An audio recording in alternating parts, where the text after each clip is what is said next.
Esta é a grelha.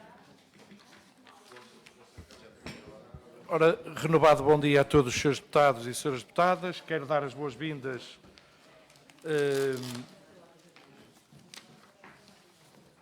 ao Sr. Professor Dr. Alberto Amaral. Estamos hoje cá a pedido do Deputado Único da Iniciativa Liberal para uma audição com caráter de urgência para prestar esclarecimentos sobre a recusa do pedido de acreditação do ciclo de mestrado integrado em Medicina da Universidade Católica Portuguesa. Vou só dar notas de condução da reunião para percebermos como funciona a audição. Recebeu já? Portanto, vai usar a palavra primeiro o deputado requerente da Iniciativa Liberal, o Sr. Deputado João Coutinho Figueiredo, 5 minutos. O Sr. Presidente do Conselho de Administração, o professor Dr. Alberto Amaral, tem 10 minutos. Depois, cada grupo parlamentar tem 5 minutos cada um. O deputado, o autor do requerimento, tem 3 minutos e encerra com as respostas, portanto, para as questões que foram colocadas anteriormente, o Sr. Presidente do Conselho de Administração da Agência de Avaliação e Acreditação do Ensino Superior, com 10 minutos. Portanto, eu passava de imediato a palavra ao Sr. Deputado João Coutinho Figueiredo, autor da iniciativa parlamentar. Muito obrigado, Sr. Presidente. Muito bom dia a todos. Um bom dia especial ao professor Alberto Amaral. Muito obrigado por estar connosco aqui hoje. Volta e meia acontecem na sociedade portuguesa eventos que nos permitem perceber um bocadinho melhor como é que as coisas funcionam ou dar-nos, pelo menos, a oportunidade de o tentar perceber. E acho que foi esse o caso da decisão da Agência de Avaliação e Acreditação do Ensino Superior de setembro, que, ao não recomendar a acreditação do ciclo de estudos de mestrado de Medicina Integrada da Universidade Católica, nos permitiu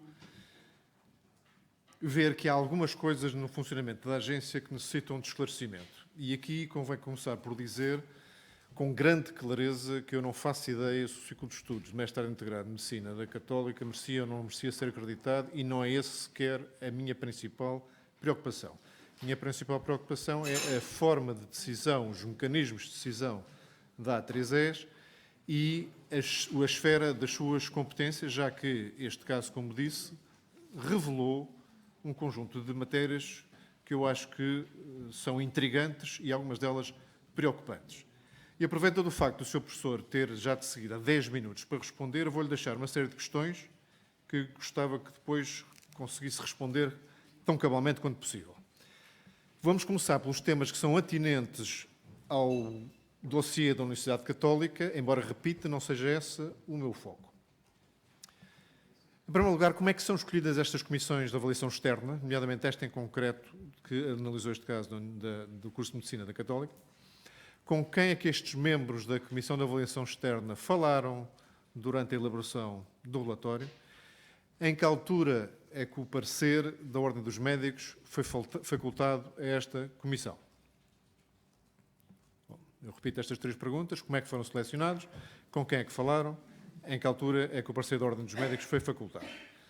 Relativamente aos pareceres, pergunto se, para além do relatório da Comissão de Avaliação Externa e do parecer da Ordem dos Médicos, se foi solicitado mais algum parecer a alguma entidade externa e, em caso negativo, se não faria sentido, pelo menos, e isso é a leitura que eu faço dos factos que foram públicos ou que eu consegui obter, não faria sentido ter pedido um parecer ou uma opinião ou juntar elementos à Universidade de Maastricht, universidade na qual o curso se baseia, e relativamente ao qual algumas das dúvidas sobre a eficácia e conteúdo das unidades curriculares deviam ter sido despistadas. E, nomeadamente, a questão da inovação deste curso, que eu, mais uma vez, não contenho dados suficientes para medir se é ou não uma inovação real, mas a lógica de ensino PBL, Problem Based Learning, e a lógica de sobrevalorização do portfólio no conjunto de créditos do curso, pareceu-me particularmente interessante no contexto do ensino da medicina. Se isso funciona ou não, acho que a Universidade de Maastricht teria podido muito bem ajudar-nos a perceber. E, ainda neste capítulo dos pareceres, se, em sua opinião, a Ordem dos Médicos é uma entidade que, do ponto de vista da sua missão, tem outra missão que não seja defender os atuais médicos e não as pessoas que podem estar interessadas em cursar medicina e em exercer medicina, ou até os próprios pacientes. Ou seja, a Ordem dos Médicos existe para defender os interesses dos atuais médicos e não outra coisa qualquer. Esta comissão, baseada neste parecer, produziu um relatório final. Nesse relatório final cita, no ponto 941, as propinas são um fator discriminador na procura. E no ponto 13.1, os novos cursos fragilizam a posição negocial dos médicos e favorecem a proletarização da profissão médica. A pergunta que eu faço é se isto são matérias que devem preocupar uma agência de avaliação e de acreditação, na medida que isto transcende muitíssimo a essência de qualquer oferta pedagógica. Se essa oferta pedagógica é disponibilizada com ou sem custo, ou um custo médio, alto ou baixo, certamente está fora dos fatores de acreditação. Da mesma maneira, está fora dos fatores de acreditação o impacto que isso terá na suposta força negocial, fraca ou forte, versus outras instituições fracas ou fortes, que resultem das pessoas que se venham a licenciar nesses cursos ou a graduar nesses cursos. E cita 7 deficiências que encontrou e mais uma. As 7 deficiências que encontrou, todas elas passíveis de melhoria, porque foram listadas também no relatório, têm a ver com objetivos pouco definidos, deficiências na avaliação, na metodologia da avaliação, os conteúdos incorretos nas unidades curriculares, termino já, Sr. Presidente, a ausência de conteúdos, etc, etc, todas elas eventualmente válidas, não estou aqui a discutir a decisão, estou aqui a discutir que o outro fator que foi citado como último e determinante era a atual situação demográfica médica em Portugal, ou seja, há médicos a mais, não precisamos de mais cursos. E, portanto, a pergunta que eu faço muito claramente é, se não houvesse nenhuma destas deficiências que foi encontrada, o segundo fator, o segundo argumento seria suficiente, sim ou não, e se for suficiente, então se vai ou não declinar a renovação da acreditação dos cursos de medicina que já existem e que, pelos vistos, têm vagas a mais. Muito obrigado, Sr. Deputado. Eu dava a palavra ao Sr. Professor Dr. Alberto Amaral, tem 10 minutos para responder a este conjunto de questões. Muito bem, a Comissão de Avaliação Externa é nomeada pelo Conselho de Administração da Agência. É nomeada pelo Conselho de Administração da Agência, que seleciona os peritos.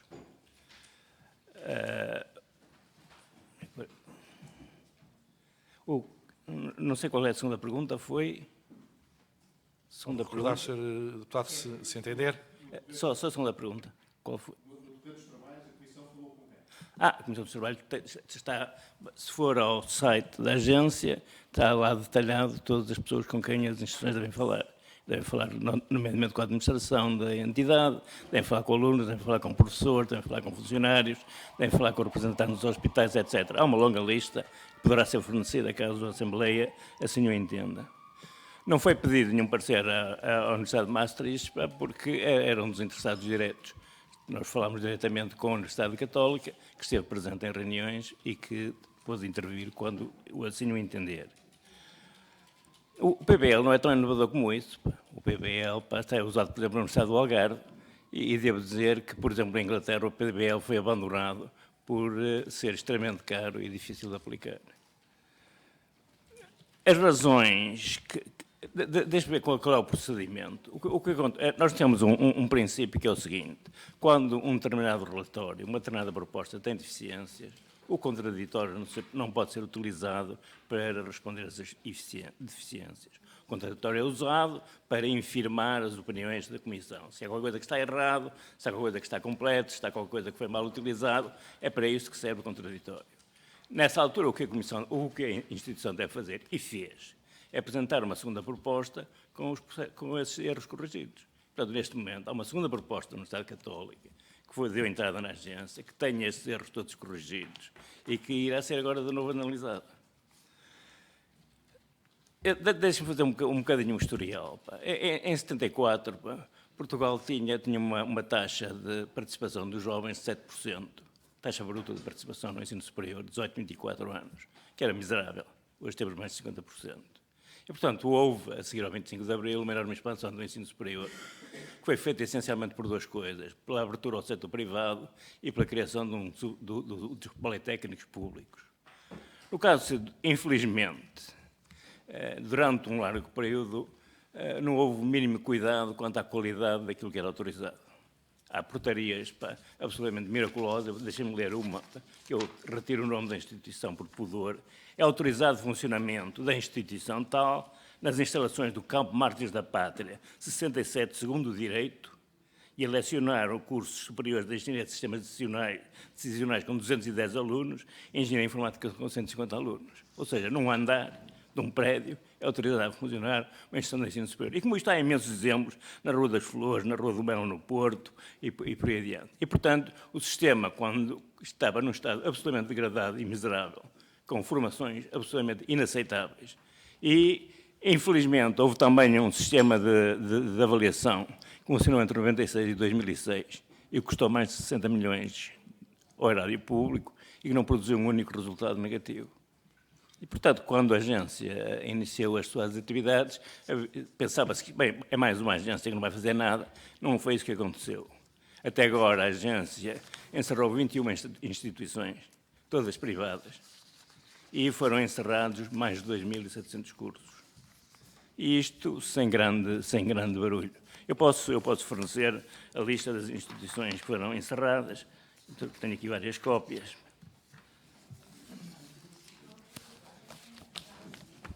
Faz parte da agência tratar todas as instituições por igual. E é por isso que o caso da Católica só surge, porque, infelizmente, a Universidade Católica resolveu trazer para a praça pública a apresentação da sua proposta de novo ciclo de estudos. A apresentação do novo ciclo de estudos, provavelmente para fazer pressão sobre a Comissão. Enganam-se, porque eu não sou pressionável. E se não tivesse feito, tinha recebido esta resposta com aquilo que devia corrigir. Tinha corrigido, e nada se teria passado. Infelizmente, foi essa a decisão e, em minha opinião, foi uma decisão errada. Quanto aos médicos, é muito interessante perceber isto. Em 74, entraram na Faculdade de Medicina de Porto mais de 1.000 alunos. Num ano, mais de 1.000 alunos. E havia um problema complicadíssimo. Há episódios de doentes que estavam acamados, mas que se podiam mexer e que fechavam nos quartos de banho nas horas de visitas dos alunos, porque era insuportável para um doente ter aquelas massas todas à sua volta. Foi por isso que foi criado números clausos, inicialmente em medicina e medicina dentária, e depois foi alargado a tudo o resto. Infelizmente, a redução dos cursos das entradas em medicina ocorreu durante demasiado tempo e foi excessiva. Há um ano em que o total dos alunos que entraram nos cursos de medicina foi de 190 em todo o país. Portanto, entre 1979 e 2001, houve uma redução drástica do número de alunos que entraram em medicina, que se não tivesse havido, nesse período, mesmo com os valores de 79, que eram 800 números clausos total, teríamos formado mais 7.000 médicos e não teria havido nenhum problema. Mas aqui é um problema muito complicado. Hoje, há um outro problema. Não adianta nada meterem mais 100 alunos, mais 200 alunos, mais 500 alunos, o que quiserem. Enquanto não resolverem o problema dos internatos, não vão a lado nenhum. O que acontece neste momento, e isto aconteceu no último ano, havia 1.700 vagas de internato e de especialidade. Concorreram cerca de 2.700 médicos e só 1.700 foram colocados. Ou seja, o país, que é rico, anda a desperdiçar indivíduos que formou. Um médico custa a formar entre 60 a 70 mil euros, contas feitas por baixo. 1.000 alunos nestas condições, são 60 a 70 milhões de contos, e a gente deita alegremente ao lixo. Portanto, criar mais cursos, mais alunos, mais saídas de diplomados, sem resolver o problema dos internados, não serve para nada. Só serve para aumentar esta camada de indivíduos. E porquê que há a proletarização? Porque estes desgraçados, que fizeram 6 anos, estudaram que nem os cães no liceu, fizeram 6 anos, fizeram internato geral, depois são contratados a rastros de barato para as urgências. Qual é o resultado nas urgências? É que esses indivíduos, como não têm prática e têm medo de tomar uma decisão, uma consulta que devia demorar 10, 15 minutos, passa a demorar 30 minutos, 40 minutos e entopa as urgências todas. Portanto, enquanto não resolverem o problema dos internatos gerais, e eu convidaria a Assembleia da República a debruçar sobre este problema, enquanto não resolverem o problema dos internatos de especialidade, Não adianta nada mexer no número de alunos em medicina, porque nós não vamos conseguir aumentar o número de médicos capazes de praticar à saída. E esta é a grande dificuldade que nós temos neste momento. O Sr. Professor tem ainda, eu teria, se entender prescindir do resto do tempo. Posso ver, mas é que se aqui mais alguma pergunta... Ainda, regimentalmente ainda tinha mais 3 minutos. Não, eu digo... Não, vamos lá ver. Se lerem, se virem... A agência tem um sistema que torna, em princípio, as decisões mais ou menos inatacáveis.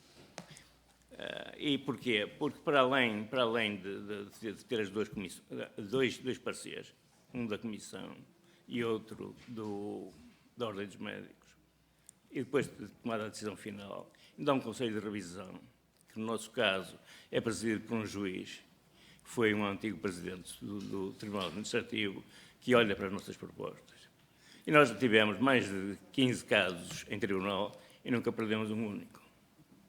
E, portanto, eu tenho a certeza absoluta que a decisão está bem tomada. Se a Universidade Católica não está satisfeita, é que nos vai para o tribunal e veremos o resultado. Bem, consideramos então completa a intervenção do Sr. Professor Dr. Alberto Amaral e eu passava de imediato a palavra ao Grupo Parlamentar do Partido Socialista, que será o Sr. Deputado Eduardo Barroco de Melo. Tenha a bondade, pode usar a palavra. Muito obrigado, Sr. Presidente. Sr. Presidente do Conselho de Administração da A3ES, Professor Dr. Alberto Amaral. Nós, em primeiro lugar, gostávamos de lhe agradecer a sua presença aqui nesta manhã, porque certamente para perceber este processo que motiva este requerimento é muito importante termos aqui o professor Dr. Alberto Amaral. Aliás, quando há dúvidas sobre matérias de avaliação e acreditação do ensino superior, é sempre a melhor opção ouvi-lo assim. Aliás, pela sua longa carreira, com funções muito importantes neste país, nestas matérias, nomeadamente como reitor da Universidade do Porto, onde implementou os primeiros sistemas de avaliação e acreditação do ensino superior com parâmetros internacionais, a experiência que teve também como presidente do CIPES e agora como presidente do Conselho de Administração da A3ES e, portanto, é fácil nós percebermos que se queremos abordar esta temática, estamos perante uma das vozes mais qualificadas nesta matéria e, portanto, teremos certamente capacidade para, ouvindo, deixar entrar luz em alguma sombra que alguém possa vislumbrar nestes processos. E, portanto, gostaria de dizer também que o Partido Socialista valoriza o ensino superior e entende, aliás, que todos aqueles que interagem com o ensino superior, a sociedade em geral, os agentes do sistema de ensino superior, os docentes, os alunos, merecem um ensino superior de excelência e é por isso que também o Partido Socialista se orgulha de ter contribuído desde o 25 de Abril para a construção de um ensino superior que é das áreas desde a Revolução em que nós mais evoluímos do ponto de vista da prestação dos cuidados, da prestação de serviço público e, portanto, orgulhamos-nos muito desse legado que o Partido Socialista sempre trouxe na discussão de políticas públicas sobre o ensino superior.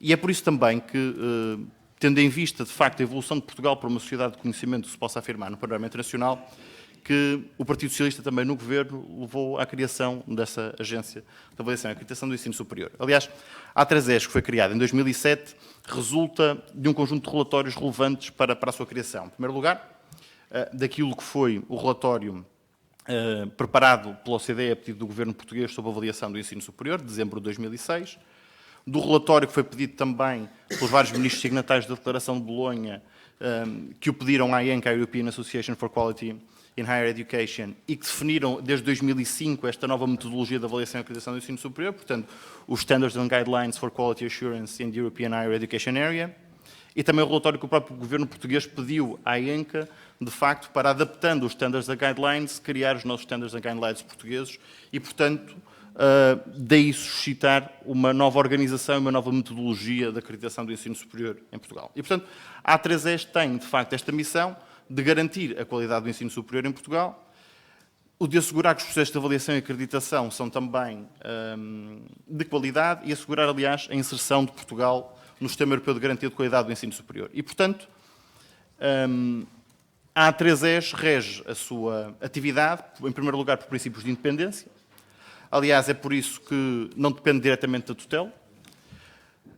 Portanto, não se sujeita também à direção política, e isso é muito relevante para garantir, de facto, a lisura destes processos.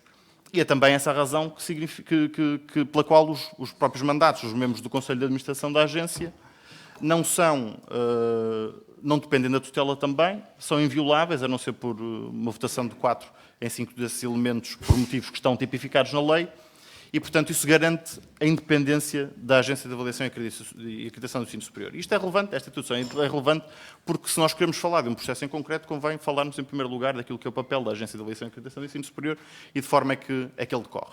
E, portanto, percebemos que a A3S tem este papel de garantir ensino superior de qualidade, de o assegurar aos níveis e aos estándares europeus, e que o faz de forma absolutamente independente, e eu aproveitava também para pedir ao professor Dr. Alberto Amaral, tendo em conta que aqui estamos, para nos explicar como é que funciona um processo normal de avaliação e acreditação, porque talvez assim se possa clarificar algumas dúvidas que possam ser suscitadas. E como já tenho pouco tempo, vou tentar acelerar só para dizer algumas coisas. Nós, olhando para o caso em concreto que aqui nos traz, nós podemos avaliar duas coisas. Podemos avaliar os dois pareceres que são negativos, quer o da Comissão, quer o da CAI, quer da Ordem dos Médicos. É importante dizer que a Ordem dos Médicos certamente tem como missão defender os seus profissionais, mas também tem uma função que é mais importante e prévia a isso, que é a de regulação da própria profissão e, portanto, garantir, aliás, a qualidade da sua própria formação. Aliás, é a Ordem dos Médicos também que faz a certificação de idoneidade para o caso da formação em especialidade. E, de facto, nós, quando olhamos quer para o relatório da CAI, quer para o relatório da Ordem dos Médicos, deparamos com um conjunto de situações que não podem deixar de nos preocupar. Nomeadamente, por exemplo, o facto de a proposta do curso de Medicina da Católica depender, por exemplo, do Hospital Beatriz Ângelo, que neste momento, para além de não ser ser um hospital público, que tem uma PPP, mas que termina em 2021, não sabemos o que é que lhe irá acontecer, mas também porque a prioridade que será dada será sempre às universidades públicas. Vou já terminar. Será sempre às universidades públicas. E, portanto, quando nós olhamos para o conjunto de dificuldades que estão aqui associadas, o Sr. Deputado Coutinho Figueiredo já falou de algumas, portanto eu não vou repetir, vou só dizer que, quando nós percebemos que este curso corre o risco de não conseguir qualificar o seu quadro docente para a metodologia que quer ensinar, a PBL, quando percebemos que o quadro docente é insuficiente, quando percebemos que o rácio de camas disponíveis nas unidades que eles dão como possibilidade de concretização dos estágios em seguir é muito inferior às universidades públicas portuguesas. E quando nós percebemos aquele problema que já o professor Alberto Amaral levantou, que é o problema de hoje em dia nós não conseguimos assegurar a formação em especialidade dos médicos, vou terminar, eu queria lhe perguntar, para finalizar, se conhece alguma agência nacional ou internacional que pudesse fazer avaliação e acreditação do ensino superior e que pudesse avaliar e acreditar um curso nas condições com as quais nós nos paramos hoje em dia. Só para nós ficarmos também entendidos sobre este processo. Muito obrigado. Deputado. Agora, na sequência e na ordem das intervenções, temos o Grupo Parlamentar do PSD, que vai usar a palavra através do Sr. Deputado Luís Leite Ramos. Tenha a bondade, Sr. Deputado. Muito obrigado, Sr. Presidente. Cumprimento o professor Alberto Amaral, Presidente do Conselho de Administração da A3S, e as senhoras deputadas e os seus deputados. Eu gostaria de começar pela leitura das conclusões do relatório da Comissão de Avaliação. Enfim, 3 notas muito simples. Trata-se, cito, de uma proposta interessante de um novo curso de Medicina. A estrutura curricular decalcada do curso com género lecionado na Universidade de Maastricht é consistente com a intenção de lecionar em modelo PBL. No seu conjunto, as fragilidades poderão ser superáveis com correção dos ajustamentos curriculares e implementação de planos de formação e de monitorização da implementação da estrutura curricular. Portanto, eu deduzo que estes argumentos são um parecer favorável da CAI, contrariamente àquilo que foi dito pelo Sr. Deputado do Partido Socialista.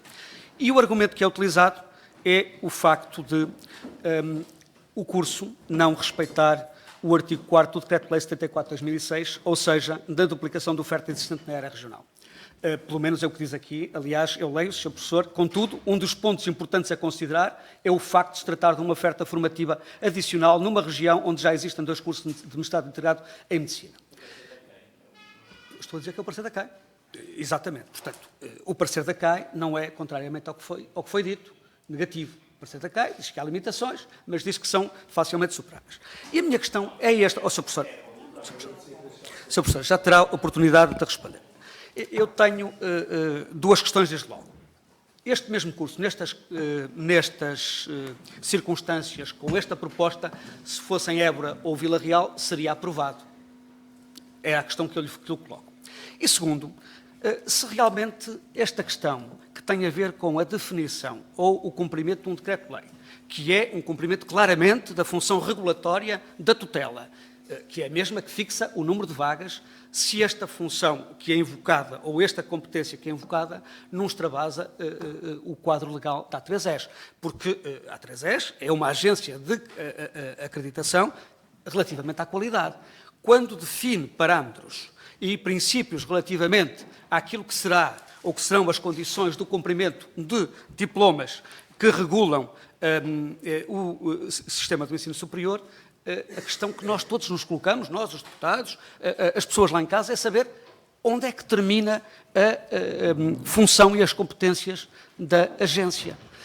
Uma outra questão tem a ver com aquilo que foi invocado. Foi referido, e bem, que uma das características ou uma das dimensões da agência é a sua autonomia. Eu pergunto se essa autonomia não é beliscada pelo facto de a corporação ou os interesses corporativos relativamente à profissão emitem um parecer e esse parecer é tomado em conta para a decisão final. A questão é, do meu ponto de vista, relevante, na medida em que, se essa autonomia é dependente do parecer da Ordem dos Médicos, onde é que termina essa autonomia? Porque essa questão tem a ver com um outro aspecto, do meu ponto de vista, também muito relevante, que é a questão dos argumentos e das considerações que são feitas relativamente ao excesso ou não de médicos. Eu estava a ouvir o Sr. Professor e perguntava, mas é o Presidente da A3ES que está a falar sobre a forma como as questões da empregabilidade, das características da profissão. Eu acredito, como cidadão responsável, conhecedor, empenhado, tenho essa opinião.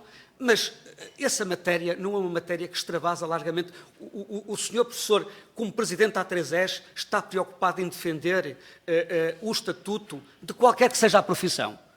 É porque, se me diz que o problema está no acesso à especialidade e se a questão é resolvida enquanto o problema não for resolvido por essa via, que haverá um problema de empregabilidade, eu pergunto se a agência tem, claro que exige relativamente à empregabilidade, mas se esse é um fator decisivo relativamente a essa matéria. Mas então, Sr. Professor, pergunto-lhe, porque é que há 1.800 médicos estrangeiros em Portugal?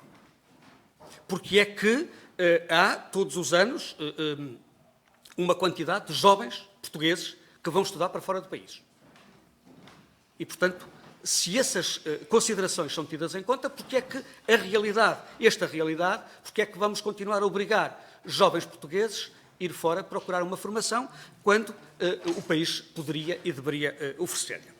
Bom, finalmente, uma questão que tem a ver com as insuficiências. Portanto, as três questões que eu gostava de responder é se as considerações relativamente à duplicação do curso numa zona onde já há oferta é uma competência da A3ES. Em segundo lugar, se a questão dos interesses da Ordem dos Médicos e da forma como a Ordem dos Médicos formulou o seu parecer foram decisivos para a tomada de decisão da A3ES. E, finalmente, relativamente às falhas.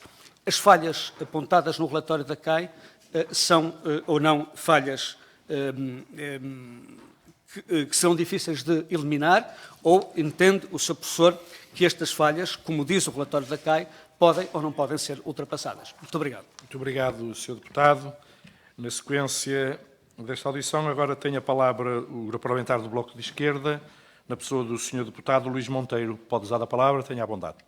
Muito obrigado, Sr. Presidente, senhoras e senhores deputados. Quero, antes de mais, cumprimentar o Dr. Alberto Amaral, agradecer a explicação que fez inicialmente. Eu não me vou alongar, nós já tivemos oportunidade, noutros momentos, não só de receber um conjunto de informações por parte da A3ES, mas também de contar com a A3ES num conjunto de explicações noutros processos de acreditação de cursos, nomeadamente nesta Assembleia da República, e, portanto, não é para o Bloco de Esquerda estranho que a A3ES venha à Comissão de Educação e Ciência a explicar justamente um processo em concreto, neste caso, a abertura de um curso de Medicina na Universidade Católica. Nós temos vindo a acompanhar o caso desde que ele foi noticiado. Sabemos também que da parte da Universidade Católica foi preparado um novo processo, ou corrigido o processo que já tinha tido um parecer negativo por parte da A3ES, e, portanto, também não nos parece que seja neste momento nossa competência estar a fazer os juízos de valor, nem da parte do novo processo da Universidade Católica, nem da parte daquilo que será a resposta da A3ES depois de analisar o curso, mas há um conjunto de questões que a nós nos parecem importantes, porque a abertura de um curso de medicina, seja pelo público, seja pelo privado, tem tido um debate em Portugal, não só sobre a abertura do curso, mas até sobre a falta de lugares na especialidade para os médicos, a sua empregabilidade. Eu não vou aqui escorrer sobre o facto da A3ES ter ou não essa capacidade de análise e ser da sua competência fazê-lo. Nós até temos tido, da parte do Bloco de Esquerda, uma posição que põe em causa o facto de haverem médicos sem especialidade. Aliás, foi na altura o PSD votou contra isso, está agora preocupado de haver médicos sem especialidade, mas na altura votou contra poder haver mais especialidade para os médicos. Preocupou-se agora que a Universidade Católica quer abrir um curso. Nós estávamos preocupados quando as públicas já não davam essa resposta. Foi até também curioso reparar que foi preciso a Universidade Católica tentar abrir um curso de medicina para ouvir o PSD criticar a Ordem dos Médicos. Pronto, nós já temos um currículo um bocadinho mais vasto nessa matéria, estamos um bocadinho mais à vontade nisso, portanto, bem-vindos ao clube, mas há aqui uma matéria que nos parece essencial. A regulamentação dos cursos, nomeadamente dos cursos de medicina em Portugal, ao contrário, eu diria, da esmagadora maioria dos cursos, tem uma ligação direta ao Serviço Nacional de Saúde. Diretíssima. Não é por acaso que os números claus, independentemente da leitura de cada grupo parlamentar tenha aqui sobre o seu atual funcionamento, apareceu justamente porque veio regular a ligação dos diplomados na área da medicina com a empregabilidade na área da medicina. E não é também por acaso que essa ligação do número clausos, do número de diplomados e do número de empregos na área da medicina tem uma relação direta com aquilo que é a resposta do Serviço Nacional de Saúde. Isso não acontece, eu diria, com a esmagadora dos outros cursos superiores, ainda que alguns tenham uma prevalência maior de empregabilidade nas áreas dos serviços públicos e outros maior prevalência de empregabilidade nas áreas do mercado privado. O que nos parece aqui importante não é questionar se é uma universidade pública ou se é uma universidade privada a querer abrir, mas é sim questionar por que razão é que, neste caso concreto de uma universidade privada a querer abrir um curso de medicina, é razão para chamar a A3ES, mas com tantos outros cursos que já foram, cursos até que existiram e que fecharam, em públicas, ofertas pedagógicas, ofertas científicas, desde licenciaturas a mestrados integrados, a doutoramentos e a pós-graduações. Nós, da minha parte, estou aqui desde a legislatura passada, não me lembro, e sei que foram dezenas, porque até todos os grupos parlamentares foram recebendo algumas queixas de alguns visados diretos nesses processos. Só neste momento concreto em que a Universidade Católica quer abrir um curso de medicina é que é razão para pôr em causa o funcionamento da A3ES. Nós estamos disponíveis para esse debate e não achamos que o Parlamento deve estar fechado ao debate sobre o funcionamento da A3ES. Nada disso, aliás, já tivemos outros processos em que debatemos com a A3ES as suas posições, mas é um bocadinho estranho, e termino com isso, que seja justamente quando a Universidade Católica quer abrir um curso de medicina e isso neste momento lhe é negado e o processo ainda não está concluído, que se queira fazer disso um caso político, quando na verdade são justamente os grupos parlamentares que têm por tradição respeitar as entidades independentes e achar que até o Parlamento nem sequer deve tocar nisso, e terminarei, é neste preciso momento que acha que deve tocar. Queria um pequeno comentário seu em relação a isso. Muito bem, Sr. Deputado Luís Monteiro, agradeço-lhe a intervenção, à semelhança de todas as outras, e passava de imediato à Sra. Deputada do Partido Comunista Português, Ana Mesquita. Tenha a bondade para o uso da palavra. Muito obrigada, Sr. Presidente, e começo por cumprimentar o Sr. Professor Alberto Amaral e agradecer-lhe as informações que já aqui trouxe sobre esta matéria. Eu creio que já, de certa maneira, são muito esclarecedoras em relação àquilo que era o teor do requerimento apresentado. E, portanto, aquilo que o PCP pode, nesta instância, dizer, mais do que perguntas sobre o caso concreto, porque nos parece que está balizado naquilo que é a competência estrita da A3ES, nós temos preocupações que extravasam a instituição A ou B e que acabam por ser de fundo. E, se calhar, aqui não é uma questão que nos possa responder. Mas, face à ocasião que aqui temos e que nos permite falar sobre o assunto, nós vamos na mesma mencionar. E já em 2017, quando surgiram as notícias de abertura deste processo, logo aí o PCP questionou a participação do então Secretário de Estado da Saúde na cerimónia de lançamento do campus de Cascais da Faculdade de Medicina da Universidade Católica, neste projeto em articulação com a Universidade de Maastricht e o Grupo Luz Saúde. E esta é que para nós também é a grande questão que nos deixa aqui inquietos, não é? Que é o que nos preocupa mais do que uma instituição tenha ou não tenha condições técnicas e logísticas para abrir um curso de medicina, tem a ver com um princípio de interesse público e de serviço público. E tem a ver com uma dúvida que nos assiste, que para nós não é tanto dúvida, é mesmo uma certeza, é até que ponto a criação de um curso de medicina numa universidade privada pode prejudicar ou não o Serviço Nacional de Saúde, sobretudo nas condições em que nos encontramos hoje. E esta é a questão que nós também temos aqui subjacentes. Agora, como é evidente, isto são questões que extravasam e muito a missão da A3ES, que tem um enquadramento ainda assim que lhe permite balizar algumas destas questões, porque não se mexe num vazio legislativo, mexe-se nomeadamente naquilo que é um enquadramento muito particular da própria Lei de Bases do Sistema Educativo e que, portanto, também lhe confere esta necessidade de se preocupar com aquilo que é o interesse público, com o bem público e com aquilo que é de todos. E, portanto, aquilo que aqui nos parece é que há deputados aqui, grupos parlamentares, que argumentaram mais ou menos, de uma maneira mais clara ou menos clara, que isto devia tudo andar para a frente, porque isto é tudo livre concorrência e vamos embora. Nós não somos dessa opinião, naturalmente. Isto não pode ser tomado dessa forma. Há aqui questões que de facto refletem aquilo que é o interesse estratégico do país e a necessidade absoluta de salvaguarda da coerência do sistema de ensino superior, mas também daquilo que é o Serviço Nacional de Saúde. E há problemas que paralelamente se mantêm. Quando se fala das questões, ao bocado referia a questão do números clausos e a questão daquilo que é o processo seguinte. Não basta formar alunos em medicina, depois há que lhe dar uma continuidade e evitar que eles sejam mão de obra indiferenciada e barata, garantindo que eles têm acesso à formação que necessitam em todo o percurso académico. Isto também nos preocupa e nós temos colocado a necessidade de discutir e de propor soluções e de arranjar maneiras de ultrapassar as dificuldades que estão hoje em dia colocadas, mas depois vai tudo bater ao mesmo.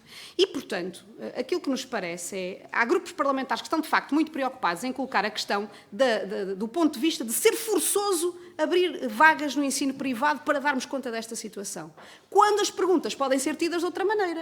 Porque é que não se alargam números clausos no público? Se é isso que dá a resposta ou se não dá, e isso depois, naturalmente, há interpretações diversas, nós temos a nossa em relação a isso, e as medidas concretas que têm que ser tomadas para que aquilo que nós sentimos como carência de médicos, indiferenciação, as condições de trabalho possam ser alteradas e devidamente melhoradas. E, portanto, nós, com alguma perplexidade, assistimos a estes dois requerimentos, não obstaculizamos porque também nos interessa naturalmente ter toda a informação devidamente clara e cristalina, mas parece-nos que aquilo que é o ponto de vista da resolução do problema não é este que está colocado nos requerimentos que foram aprovados aqui e que naturalmente apontam para aquilo que é o favorecimento do interesse privado. E, portanto, nós não acompanhamos essa perspectiva e, portanto, mais do que perguntas, deixaríamos apenas reflexões em relação a esta matéria que, naturalmente, estaremos sempre interessados em acompanhar, seja em relação aos cursos da Universidade Católica, seja em relação a outra instituição qualquer, seja ela pública ou privada. Muito obrigada. Deputada Ana Mesquita, do Partido Comunista Português, pelo cumprimento rigoroso do tempo de uso da palavra, e dava de imediato a palavra à senhora deputada do Grupo Parlamentar do CDS-PP, a senhora deputada Ana Rita Bessa. Tenha a bondade. Muito obrigada, Sr. Presidente. Estou aqui com um problema logístico, vou tentar coordenar-me.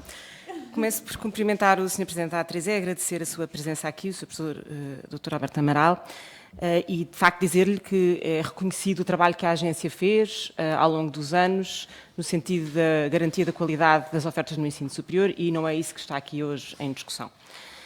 De facto, o que está aqui em discussão está no âmbito do requerimento apresentado pela Iniciativa Liberal e tem que ver com o parecer final da agência que impediu a acreditação do ciclo de estudos e, portanto, de que venha a ser levado a cabo o projeto da Universidade Católica.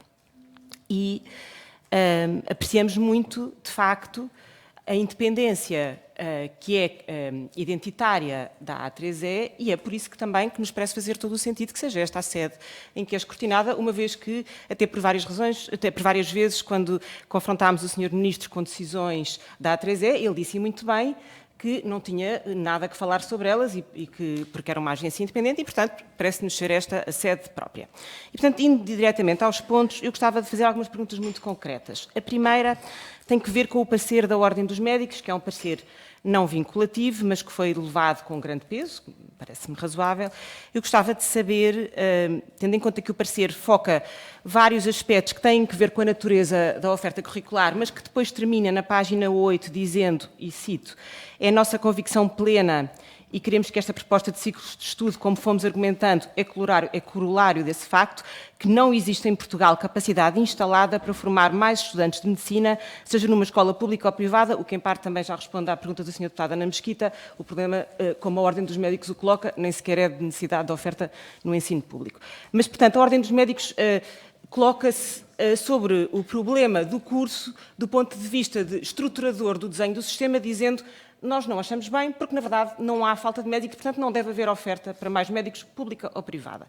Eu perguntava-lhe se, por acaso, tem ideia, ou se é possível encontrar no site da A3E, outros pareceres da Ordem dos Médicos igualmente negativos sobre ofertas na área da medicina.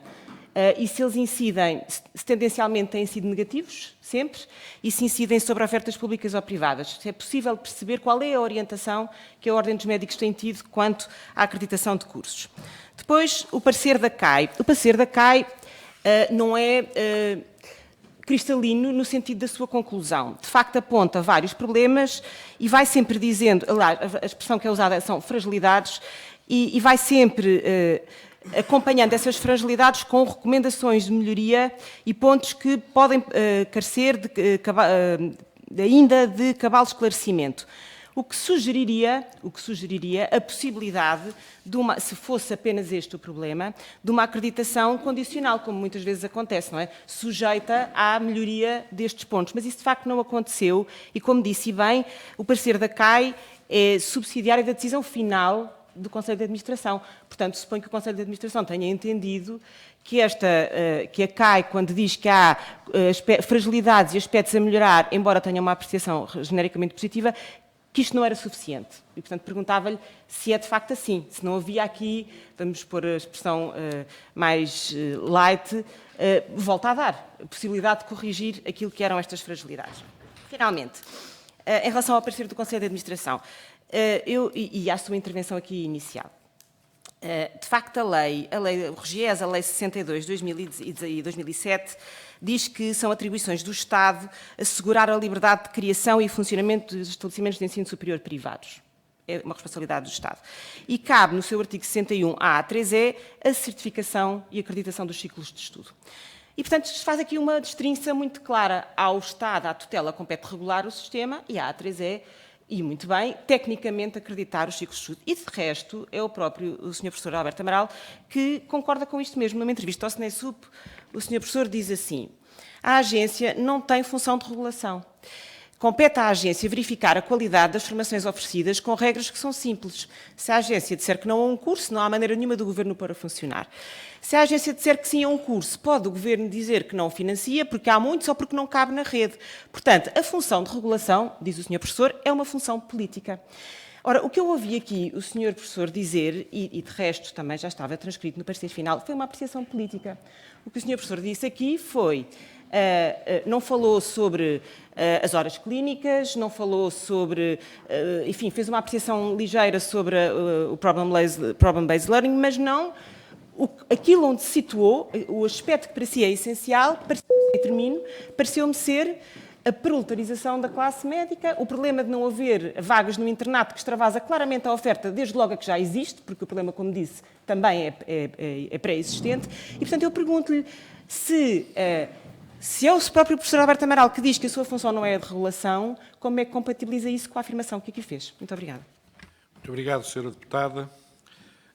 Agora, para concluir esta ronda, eu dava a palavra ao Grupo Parlamentar do PAN e à Sra. Deputada Bibiana Cunha. Tenha a bondade.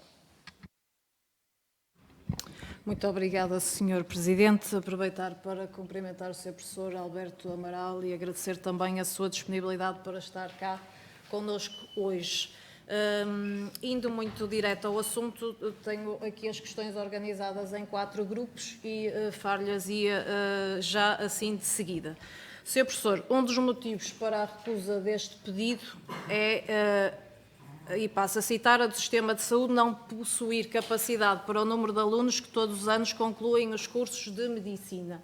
O que gostaria de saber é, então, se a A3ES acolheu o argumento de haver alunos a mais em Medicina em Portugal e como se sustenta este argumento comparativamente a outras licenciaturas e outros mestrados de outras áreas. O segundo aspecto que gostaria aqui de focar, Sr. Professor, é que, segundo declarações públicas do Primeiro-Ministro, onde criticou, no contexto, no fundo, do debate deste assunto, o Primeiro-Ministro terá criticado o exercício dos poderes regulatórios de algumas ordens profissionais para restringir a concorrência e limitar o acesso à formação, considerando que esta prática impede a resposta às carências. E o que gostaríamos de saber, Sr. Professor, é como reage a A3ES a estas considerações e estaremos aqui, de facto, a falar de motivos corporativos que levaram a esta recusa deste pedido. E como é que, então, se relaciona o papel da A3ES com o próprio Ministério? É que, tendo em conta a pronúncia pública aqui da A3ES sobre este tema, podemos estar aqui a falar de uma certa ingerência, porque uma coisa é uma decisão política que, obviamente, se balizará em pareceres técnicos, se assim também se espera, mas parece-nos que esta decisão final teve aqui um peso, de facto, técnico e perguntamos se o Governo delegou na A3ES a gestão territorial do ensino superior. Um outro aspecto que gostaríamos de lhe colocar é como é que reage a A3ES à resposta da Universidade Católica Portuguesa, nomeadamente às alegações de violação do princípio da concorrência. E, por fim, perceber, Sr. Professor, se métodos como o PBL e a sobrevalorização e a valorização do portfólio foram ou não valorizados, ou pelo contrário, se foram de facto aspectos que prejudicaram o processo. Muito obrigada. Muito obrigado, Sra. Deputada Bibiana Cunha. Eu devolvi a palavra agora ao Sr. Deputado João Coutinho Figueiredo, autor do requerimento e desta audição. Tem 3 minutos para o uso da palavra. Tenha a bondade, Sr. Deputado. Disse 3? Muito obrigado, Sr. Presidente. Como tem 3 minutos, vou dizer 3 coisas que ficaram claríssimas nas respostas e nas rondas. Primeiro, antes dessas 3 coisas, aliás, de prontos prévios, para que não haja aqui mais processo de detenção da parte da deputada Ana Mesquita, eu não defendi livre concorrência dessa maneira, com esses gestos, nada disso. Disse o contrário. Eu estou-me relativamente indiferente o que acontece ao curso da Católica. Eu quero é perceber quais são as atribuições e as competências específicas da A3ES. E relativamente a que disse ao deputado Luís Monteiro, aqui também não estamos a falar de diferenças em tratamento de cursos relativamente ao passado em que eu não fiz. Eu estou neste Parlamento há 3 meses, foi a primeira vez que um caso deste se deparou, não recebi nenhuma chamada, nenhuma queixa de nenhum curso, é a primeira vez que este assunto aparece e levanta questões sobre as competências da A3ES, trago a esta comissão. Acha muito estranho exercer esse direito? Parece que sim. Não, quer dizer, não vejo como é que podia ter agido antes. As 3 coisas ficaram claras para mim são as seguintes. A A3ES acha que é um regulador, não acha que é um avaliador. Claramente. Sr. Professor, as suas palavras desmentem-no. Quando diz que um dos grandes motivos para decidir contra a acreditação deste curso em concreto é que há médicos a mais, ou há internato a menos, ou vai haver proletização da classe médica, ou o tema das propinas é discriminatório, está-se a meter em áreas que não têm absolutamente nada a ver com a qualidade do ensino, com as condições logísticas de prestação dessa oferta, com a qualidade do corpo docente, etc, etc, etc. Matérias essas sim, passíveis de avaliação e de acreditação. A segunda coisa que fica claro é que a A3ES acha normal não ouvir a Universidade de Maastricht porque está envolvida diretamente na questão, e está, de facto, portanto é uma parte interessada, mas acha que a Ordem dos Médicos não é. Acha que a Ordem dos Médicos é absolutamente imparcial neste processo e, como já aqui foi referido, há vários outros pareceres onde se percebe claramente qual é a orientação da Ordem dos Médicos relativamente a isto. E o envolvimento da Ordem dos Médicos, neste caso, é um regresso do corporativismo mais puro à cena política portuguesa. Quer dizer, eu lembro, o Sr. Professor também se lembra, de como é que funcionava a lei de condicionamento industrial, em que qualquer entidade que quisesse entrar numa atividade económica tinha que pedir por favor para o fazer e os incumbentes tinham que dar essa abertura, essa benesse. Não queremos voltar a esses tempos, nomeadamente a nível do ensino superior, porque não há em relação ao ensino da medicina nenhuma diferença em relação aos outros cursos. Quando aqui é dito, mas a medicina tem uma particular ligação ao Serviço Público de Saúde e ao Serviço Nacional de Saúde. Quer dizer, por um lado, quer-se retirar os privados todos da saúde, que é para depois poder dizer que o Estado também tem que intervir em tudo o que seja oferta de cursos de medicina. Isto não faz sentido absolutamente nenhum e é um exemplo de como uma agência, se não for devidamente escrutinada, extravasa falsamente as suas competências. Termino com uma pergunta simbólica. Para preparar esta audição, não consegui encontrar no site da A3ES nenhum dos elementos, nem do parecer, nem dos trabalhos feitos pela Comissão, de que necessitava. E eu perguntei porquê. Muito obrigado. Muito obrigado, Sr. Deputado João Coutinho Figueiredo. Tem a palavra para concluir a audição o Sr. Professor Alberto Amaral, Presidente do Conselho de Administração da A3ES. Bom, 10 minutos para responder isto tudo é impossível. Eu vou, no entanto, contextualizar a situação. Eu disse que neste período de funcionamento da agência, e eu espero sair da agência no fim do ano, depois de ter feito o relatório para a Assembleia da República, como foi determinado pela recente alteração, durante este período foram encerradas 21 instituições privadas e foram encerrados mais de 2.700 cursos. Destes 2.700 cursos, 90% foram encerrados a pedido das próprias instituições. Foi encerrado, nomeadamente, um curso de medicina público, que era fornecido pela Universidade do Porto, pela Universidade de Aveiro. E nunca ouvi a Assembleia da República piar. É por isso que eu, enfim, nesta República laica, acho algumas coisas estranhas. Este processo não foi um processo simples, até porque, sendo a agência autónoma, a responsabilidade das decisões recai sobre a agência e sobre o seu Conselho de Administração. Nós fomos, ao longo deste processo, fomos bombardeados com casos no Tribunal Administrativo. Tivemos cerca de 15 casos no Tribunal Administrativo e nunca perdemos um. Eu fui brindado com uma queixa-crime. Houve denúncias anónimas do TCIAP e tudo criticando ou chamando a atenção para a possibilidade de nós não sermos uniformes nas nossas decisões. E, portanto, um dos princípios basilares da agência, e foi isso que nos permitiu resolver facilmente estas questões, que são vergonhosas, e que são vergonhosas porque vieram do setor privado, é manter um tratamento absolutamente idêntico para toda a gente. A lei diz o seguinte, diz que nós temos de ouvir as ordens nos casos relevantes. Portanto, não sou eu que faço a lei, nós temos de ouvir as ordens. E isso não nos limita, porque, se repararem, em cerca de 5% dos casos, nós tomamos decisões que são contrárias à recomendação da Comissão ou à recomendação da Ordem. Nunca, em nenhum caso, fizemos uma alteração destas decisões quando os dois pareceres são simultaneamente negativos. E, portanto, se no primeiro caso que surgiu, em que há dois pareceres concordantes e negativos, nós fôssemos alterar a proposta, nós estaríamos, de facto, a incorrer numa possível privilégio em relação a uma determinada instituição. E foi essa a razão. Os argumentos que foram apresentados, quer pela Ordem dos Médicos, quer pela Comissão de Peritos, são válidos. Nós descartamos questões como, por exemplo, excesso de médicos, ou o que quer que seja. Mas reparem uma coisa, a lei, que vocês deviam conhecer, diz que um dos critérios de qualidade é a empregabilidade. Sim, claro. E, portanto, para este em particular. Não é? O problema que se põe é saber se o sistema nacional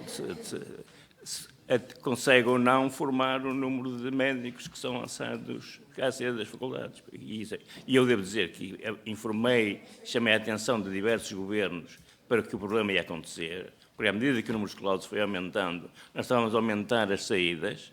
E temos ainda uma coisa pior, é que estamos dentro da União Europeia, nada impede indivíduos europeus de concorrerem também para os internatos. Claro, e portanto temos uma situação muito complicada. A existência de médicos estrangeiros acontece porque, se vocês repararem, o Serviço Nacional de Saúde não está a contratar para aquilo que sai das faculdades e que sai dos internatos da especialidade. Eu faço fisioterapia por causa da minha coluna. Ao meu lado estava uma aluna de medicina que me disse: eu vou para o estrangeiro, porque lá pago muito melhor do que aqui em Portugal. E, portanto, essa é a questão. Portanto, não me parece.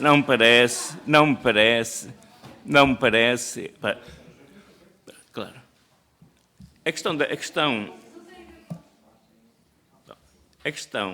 que põe assim, nós não somos entidade reguladora. Mas temos o dever de informar o Ministro de que determinadas situações estão a ocorrer. Portanto, nós informaremos sempre o Ministro de que está a ser criado mais um curso de uma determinada instituição num sítio onde já existem outros cursos, cabendo ao Ministro depois tomar a decisão. Não somos nós que o vamos fazer.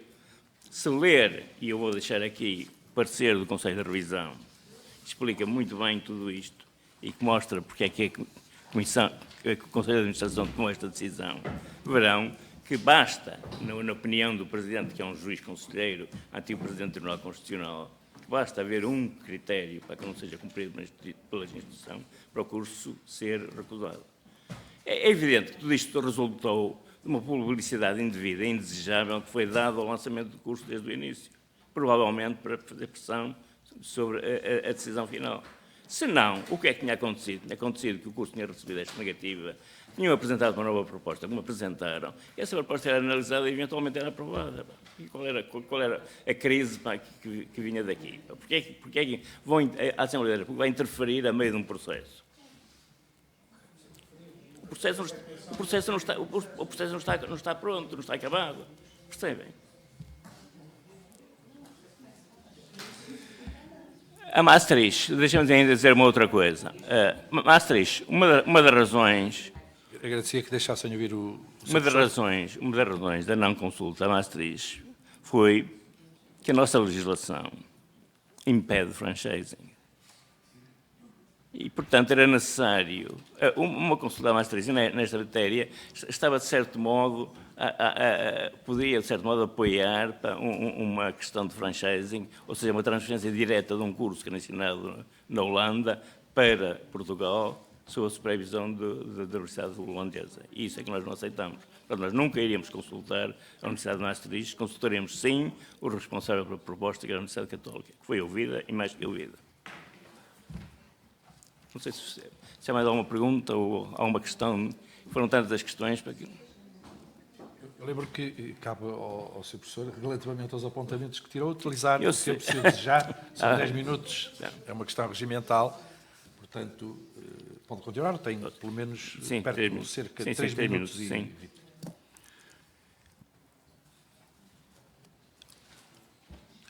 20. Eu estive envolvido nestas questões da saúde durante muitos anos. Eu presidi o Grupo de Missão para a Saúde, por exemplo, que criou as faculdades de Medicina no Minho, na Covilhã e no Algarve. Devo dizer que no caso da Covilhã e no caso do Algarve, as primeiras decisões foram contrárias. Portanto, quer na Covilhã, quer no Algarve, a decisão que foi tomada foi uma decisão de negar a abertura desses cursos porque não estavam reunidas as condições. E, portanto, houve depois uma segunda proposta melhorada que foi aprovada. Portanto, faz parte da dinâmica do processo. E, portanto, se a instituição está descontente, vai para o tribunal e lá discutiremos com eles. Não é? Uma outra questão que foi discutida, eu na altura, quando estava no Grupo de Missão de Saúde, tinha um grupo de peritos internacionais, e eles sempre disseram uma coisa, é que os países têm recursos para um mínimo, quer dizer, não podem exagerar na criação de cursos na mesma área. E é uma norma geral que diz que basta uma faculdade de medicina para cada 2 milhões de habitantes. Ou seja, Portugal perdeu o problema dos 10 milhões de habitantes com 5 faculdades de medicina que cobririam todo o país. Temos mais. Temos o Minho, temos 2 no Porto, 3, temos a Covilhã, 4, temos o Doutor em Lisboa, 6, temos o Algarve, 7, temos os preparatórios dos Açores da Madeira. Portanto, quer dizer, tudo isto, o que acontece é que, de uma maneira geral, os países com mais dificuldades financeiras são aqueles que menos utilizam e pior utilizam os seus recursos. Por exemplo, porque é que não se centra a atenção neste momento nos cerca de 4 mil indivíduos que completaram a sua licenciatura em Medicina, que não podem exercer cabalmente porque não têm um internato? Se calhar era muito mais cómodo e muito mais fácil e muito mais rápido do que estar a começar com novos alunos. Reparem que um aluno entra hoje na Faculdade de Medicina, antes de 12 anos não é médico. Ele tem 6 anos de curso, mais 1 ano de internato geral, mais 4 a 6 anos de internato complementar. Somem isto tudo e veem qual é o problema. E foi esse o drama que aconteceu em Portugal, é que, como ninguém planeia, mantiveram números clausos de medicina demasiado baixos durante demasiado tempo. E só quando começou a haver falta de médicos, é deitar as mãos à cabeça. E esqueceram-se que, quando tomaram uma medida de aumentar os números clausos, ela só ia produzir efeitos aí a 10 a 12 anos. E, portanto, este é que foi o problema. O que eu diria era que era fundamental que todos os anos os 2 ministros das pastas se reunissem e olhassem para os números e que decidissem então qual era o número clausos das faculdades. Isso evitaria muitos problemas, quer de excesso, quer... Eu devo dizer, quanto aos 1.700 alunos que neste momento entram na Faculdade de Medicina, eles são mais que suficientes para manter o sistema, a saúde em Portugal em condições normais. Desde que eles fossem todos contratados devidamente e desde que todos eles tivessem o internato de especialidade. Muito obrigado, Sr. Professor Alberto Amaral. Queremos, no final da audição, agradecer a sua presença com as respostas às perguntas que lhe foram colocadas. Portanto, agradecer mais uma vez a sua vinda à 8ª Comissão e dizer aos senhores deputados que vamos continuar, depois de acompanhar o Sr. Professor Alberto Amaral da A3ES à porta da sala de reuniões. De seguida vamos ter a audição com a Sra. Reitora da Universidade Católica. Portanto, uma questão de minutos, agradecia que não se afastassem da sala de reuniões. Então, até já, e renovados os agradecimentos pela sua presença cá hoje entre nós. Daqui a uns meses com o relatório. Exatamente, e nós formulámos desejos para que isso aconteça também. Muito obrigado, então.